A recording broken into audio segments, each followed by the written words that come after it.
Bom dia, irmãos. Hoje é o dia da gente meditar no capítulo 28 do livro de Ezequiel. É mais um capítulo aí que mostra, de uma sequência de capítulos que mostram a condenação das cidades que existiam no entorno de Israel. Eram no total 7 cidades contra as quais recaíram essas condenações: Amon, Moabe, Edom, Filístia, Tiro, Sidom e Egito. No caso do capítulo de hoje, é a cidade de Tiro que está em questão, no caso o rei, né? A gente no capítulo anterior também já viu um pouquinho sobre a cidade e agora a gente vai ver especificamente sobre o rei, porque o texto traz uma questão inerente ao rei de Tiro que foi muito condenada por Deus, que foi a sua soberba, que foi o fato do rei se achar grande o suficiente até a chegar ao ponto de até se achar comparável a Deus em sua sabedoria, em sua grandeza, em sua ciência, né? A gente sabe pelos livros, né, e pela história que Tiro foi uma cidade comercialmente, uma potência comercial, né? E muito desse avanço, desse progresso nessa área, nesse setor, se deveu ao rei de Tiro, né, em sua sabedoria, enfim, mas ele levou essa situação toda para o coração, achou que esqueceu de Deus, né, e achou que tudo vinha das suas próprias mãos, se engrandeceu por conta do que aconteceu, né, a Bíblia fala que ele se elevou, o coração dele se elevou por causa das riquezas que foram aumentadas no seu reino, pelo progresso econômico, né, comercial. Enfim, e aí Deus vem mostrar nesse capítulo para o rei de Tiro que ele não era tudo isso que ele achava que era, né? Que ele era como qualquer homem.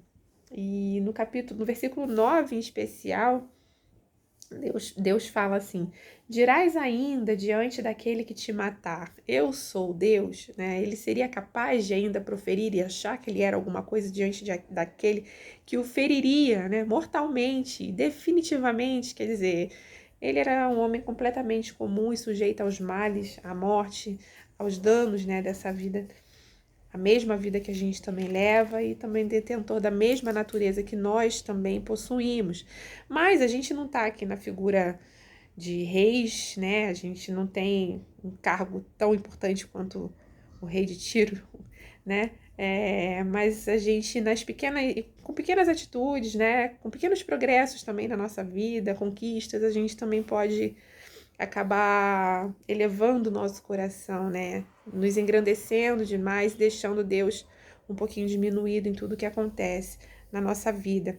A Bíblia fala, eu acabei não anotando onde está escrito esse versículo, mas a Bíblia fala que em sua presunção, perdão, o ímpio não o busca, não há lugar para Deus em nenhum dos seus planos. Então, pouco a pouco, se tomando o coração, essa sensação de autocapacidade, né, de autossuficiência, vai tomando o nosso coração e daqui a pouco realmente a gente não vê mais Deus na nossa vida, não há lugar para Deus, não tem Deus em nossos planos, a gente que vai direcionando tudo, porque a gente vai se achando capaz, né, por conta daquilo que já vem acontecendo de positivo, a gente vai criando confiança em nós mesmos, nas nossas ações e nos esquecendo de que tudo vem de Deus. E aí eu separei aqui uma série de versículos, eu não vou ler para os irmãos, né? Mas que mostram para nós quem nós verdadeiramente somos. E também nos confronta com a verdade acerca de Deus, né? Que deve estar diante de nós todos os dias para que a gente se lembre que a gente se deve tudo ao Senhor, né? E que deve depender inteiramente dele, né? A Bíblia fala que ele é o criador de tudo. A gente vê isso lá em Isaías 42:5. A Bíblia também fala que tudo é dele, ele criou e é tudo dele, absolutamente, né? Céus e os céus dos céus, terra, tudo que foi criado, nós, tudo é dele. A gente vê isso escrito em Deuteronômio 10:4, em Ageu 2:8 também. Deus é aquele que estabelece tronos, que permite reinos, né? Que estabelece autoridades. A gente vê isso em Daniel 2:21. Ele que dá vida ao homem por meio do seu filho Jesus. A gente vai ver isso, né, em 1 João 5:12. Quem tem o filho tem a vida, e aquele que não tem o filho de Deus não tem a vida. Ele que nos proveu o pão, lá em Salmo 127:2, né? Enquanto a gente dorme, Ele provê tudo aquilo que a gente precisa. Então, não depende do nosso esforço. É enquanto a gente dorme, ou seja, enquanto a gente está simplesmente descansando, repousando, sem mover um dedo, Deus está ali provendo tudo para nós.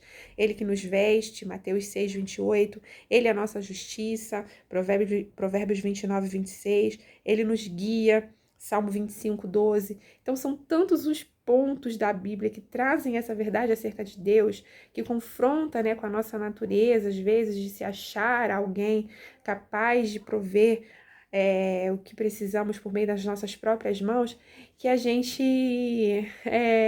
consegue aprender acerca de nós mesmos, né? Então, aqui, irmãos, a gente busque na palavra de Deus essa consciência de quem nós somos, para que a gente não corra o risco, né? De, assim como o rei de Tiro, permitir com que o nosso coração se eleve e assim a gente não reconheça a soberania e a grandeza de Deus sobre as nossas vidas. Amém? Então, tenham todos um ótimo sábado em nome de Jesus. Deus abençoe.